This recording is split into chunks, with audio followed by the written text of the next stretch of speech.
when I see people like this, it inspires me. I had Dr. Avi Loeb on not too long ago to speak about 3i Atlas, and he's yet another example of scientists and explorers that approach things with an open mind, that approach things without this preconceived notion, that approach things in their studies, whether it's looking for sunken ships like Dennis and this anomaly, or Beatriz with her plates. They're going wherever the data takes them. And you notice Dennis didn't say, "Oh, this is a UAP," or he didn't say, "Oh, this is the Millennium Falcon and Chewbacca and Han Solo are inside and cryo freeze." He's going into it with an open mind. He's going into it looking for the data, and the data is what will support or disprove any particular hypothesis. But the important thing is that he's doing it without bias, much in the same way that Beatriz does her work without bias. She goes in and she finds these things that are the outliers. Dr. Gary Nolan has spoken about that on this show, that he's not interested in what's inside this card, this little data set area here. He wants the things that he finds interesting are the things that are the outliers. And to go and look for the outliers, that requires bravery. That requires guts. That requires going where the data leads you. That requires being fearless and not being worried about what your colleagues might think. And we see that in so many areas. I was listening to Eric Burleson and Tim Burchette on the Weaponized podcast. And Congressman Tim Burchette was talking about how he goes to these Christmas parties and people make alien probe jokes and little green men. All of that kind of stigma, all it serves to do is shut down curiosity. It's meant to shut down exploration. It's meant to shut down discovery. It's a kind of very sort of passive-aggressive way of getting people to stop looking. And it is when you see people like Dennis, when you see people like Beatriz, that's how it should be. People that don't have fear of what people are going to think about them or say about them. They're interested in the science. They're interested in where that takes them. And that takes guts, and that takes ethics. And I think that that's something that unfortunately is lacking in much of the scientific community. It is certainly lacking, I think in general. I mean, I was looking at the chat earlier, and you had one debunker on going and just trying to poo-poo everything. But this is kind of what those folks do.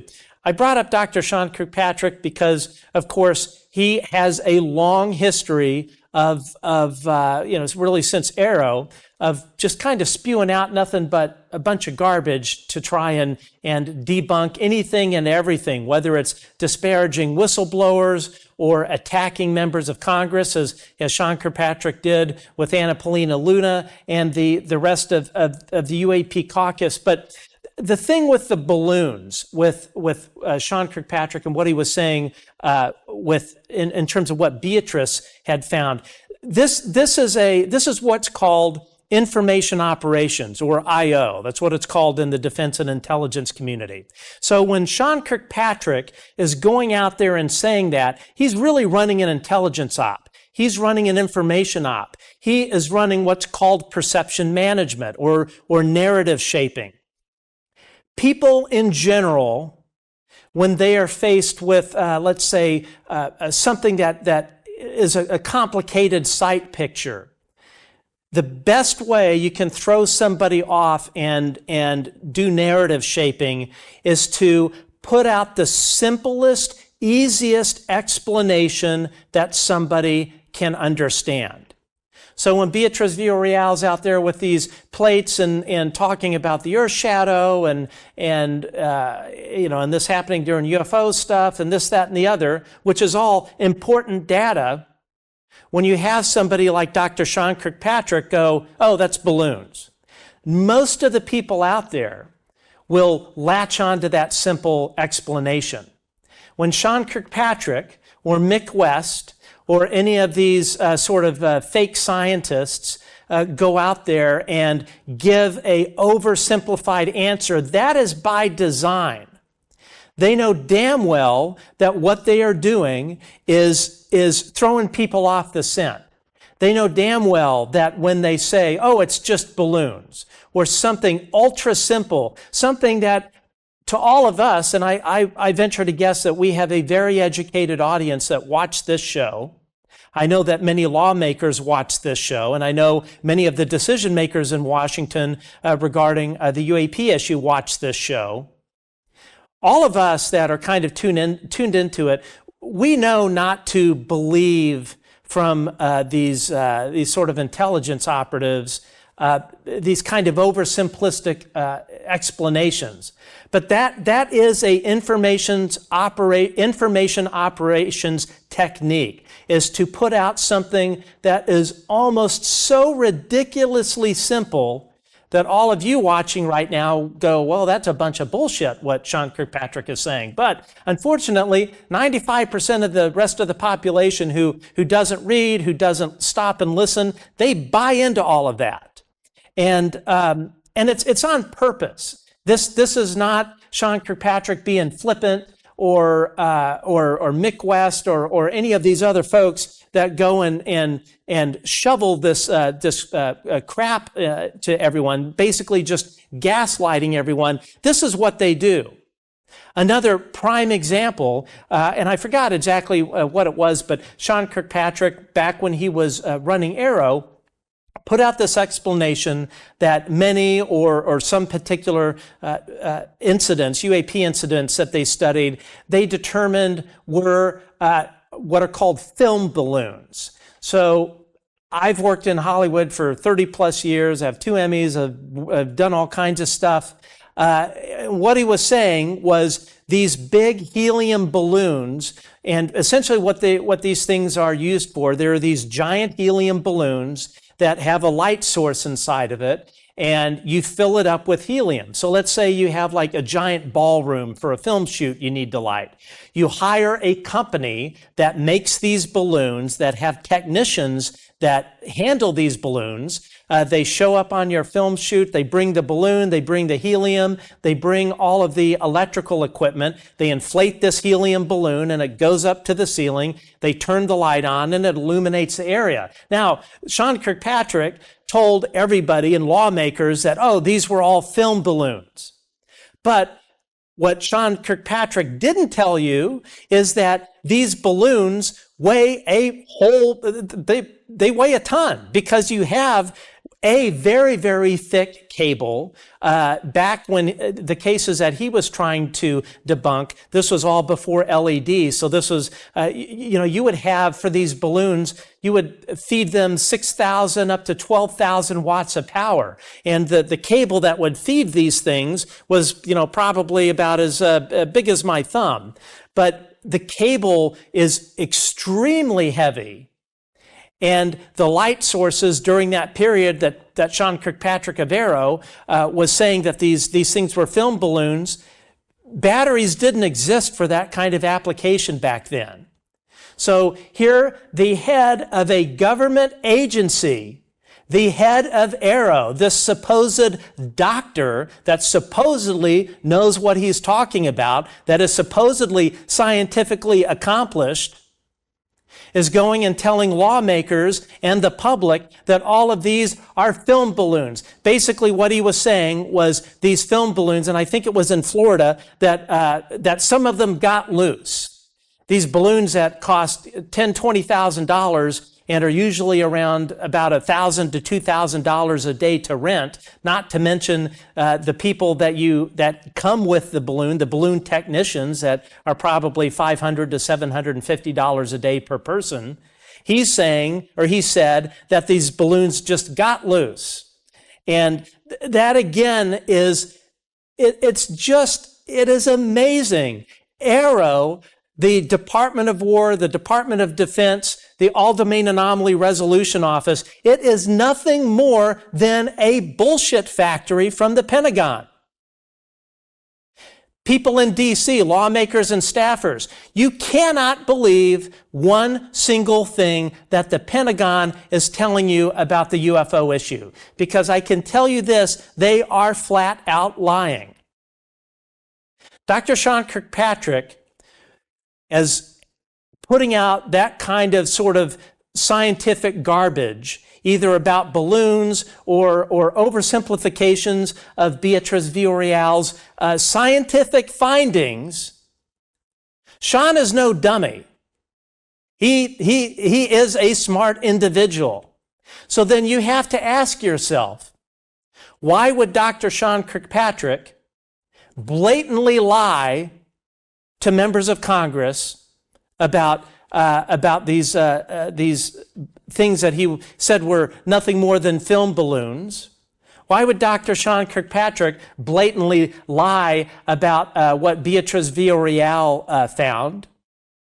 The answer is simple. These people are told to do that. These people out of the Pentagon, out of the legacy program, they tell them to do that. That's what happens. Here's how the legacy program is set up. It's basically, in a way, it's almost set up exactly like a mafia.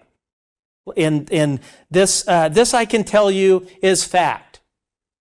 So people that are going up through the DOD and the IC, somebody senior to them says, hey, there's something I want to read you into. I'm going to give you a read on into some things that only a few people get to find out about. These folks have been co-opted by this legacy program that has really kind of turned into this cancer. So what happens is they go to somebody that's about to retire out of government, and they say to them, okay, we're going to read you on to this little special thing. You are super lucky to be told about this. And what we want you to do in your remaining time in the Pentagon or in the intelligence community is to just keep doing your job. Keep doing your job. And there's going to come a time when we're going to ask a favor of you. And if you do this thing for us, when you retire out of the government, your $100,000 a year retirement is going to turn into a $500,000 a year retirement. So we want you to keep doing your job. We want you to keep being the director of AARO and do your normal thing. But when we pick up the phone and the family calls you and says, hey, we need you to kind of throw some cold water on what Beatriz Villarreal's doing, that person is going to do what the family tells them to do. The other thing that's going to happen as well is that senior person, part of that person's sort of agreement with the legacy program is they're going to go, their job is to also find two to three other people below them that are junior and give them a read on into the legacy program. So when the senior guy retires out and moves on to Battelle Memorial Institute or moves on to Oak Ridge National Laboratories, the junior people that this person before he left the Pentagon or the IC or AARO, the people that he let them in on this little kinky little secret, then they move up the ladder. And just like any criminal family, once you're in, you never get out. Once you're in, this is like an Italian crime family, Russian crime family, anything, organization. Once you're in, you're never out because you're a made man or made woman. That is how the legacy program keeps all these people in. Because the last thing you're ever going to do is betray the program. Their job Their job, while they are in AARO, while they are in the Pentagon, while they are in the intelligence community, their sole job is to ensure the stability and the protection of the legacy program. That's what they're supposed to do while they're there. And if they play ball, when they exit out and they still have their clearances, they're going to land wonderful jobs at Battelle. They're going to land wonderful jobs at Oak Ridge National Laboratories. That's how this system works. It is literally a revolving door. So when you see Big Daddy Ronald Moultrie, who was at OUSD-INS, when he was previously at Battelle, and let me tell you, Battelle has their hands way dirty in the legacy program. Way dirty. So when Big Daddy Ronald Moultrie comes from the legacy program into OUSD and INS, looking in the UAP issue, and then he retires out and he goes back into Battelle or wherever, that's part of this machine. It's all about money, it's all about power, and it's all about control. So when you see people like Sean Kirkpatrick or Tim Phillips or these other folks that are saying stuff that is so wildly ridiculous, I mean, just asinine, how ridiculous the things that they're saying. And when you're looking at them and you're going, you know what? These guys, these are intelligence professionals. Why would they say something like that? Sean Kirkpatrick, he's got a Q clearance and he's working at the Department of Energy for Oak Ridge National Labs, another organization, by the way, or Oak Ridge National Labs that has their hands way dirty in the legacy program. When you hear these people say things that are just beyond or beneath them, beneath their intellect and their accomplishments and careers, that to you should be a red flag. 1 + 1 doesn't equal 2 when they're doing stuff like that. So when you've got Sean Kirkpatrick literally making ridiculous explanations to what an accomplished scientist such as Dr. Beatriz Villarreal has done, that's the game. That is what they're up to. And it's disgusting because the purpose of Sean Kirkpatrick, Tim Phillips, and these others who are running an information operation is to discourage people like Beatriz. They want to shame her. They want to make her embarrassed. They want to embarrass her. Why? Because they want her to stop looking. They want Beatriz to go away. They want Avi Loeb to go away.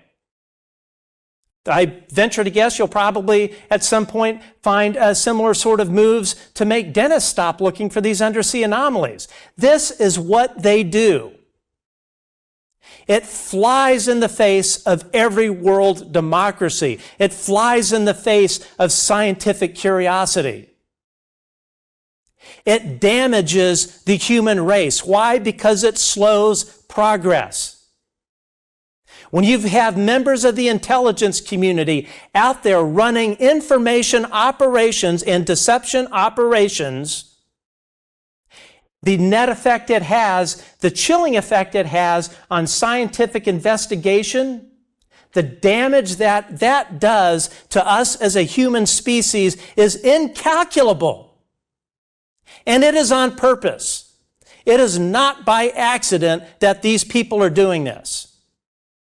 When you have Tim Phillips, the former deputy director of AARO, who then took the job of director of AARO, when you have him going on a podcast and saying, oh yeah, these things, we have ships that defy anything that anybody else has. He said in one of his quotes, we have stuff the size of a Klingon battle cruiser. So you think to yourself, okay, so here's Tim Phillips, a career intelligence official who has TSSCI clearance. He certainly has full scope poly, a man that has built his career in the intelligence community, who probably has a fat ass retirement sitting in the bank. You're telling me that he's going to go on some UFO podcast and disclose classified information about special access programs of aircraft or craft that we've developed that are as big as a Klingon battle cruiser?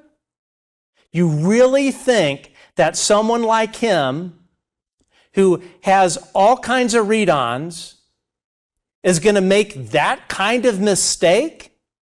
He's going to be that loose. It's not like he's like telling his wife this. He's telling all these people out in the world about these classified programs that we supposedly have, that Sean and Tim are saying, all these UFOs we're seeing, that's all Blue Force stuff. That's all of us. That's all of our stuff.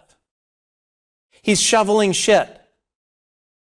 You can't tell me for a minute that a career intelligence official who knows damn well if he makes an unauthorized disclosure, he's going to lose his pension, he's going to possibly go to Leavenworth, he's going to lose all of his clearances. You're telling me that he's going to go on a podcast and say all of that stuff? Of course not. He's not going to do that unless he has top cover. He's not going to do that unless somebody from the legacy program says, look, you're going to take a hit here. You're going to get a bad report. You may even get a flag on your clearance. But don't worry. We're going to take care of that.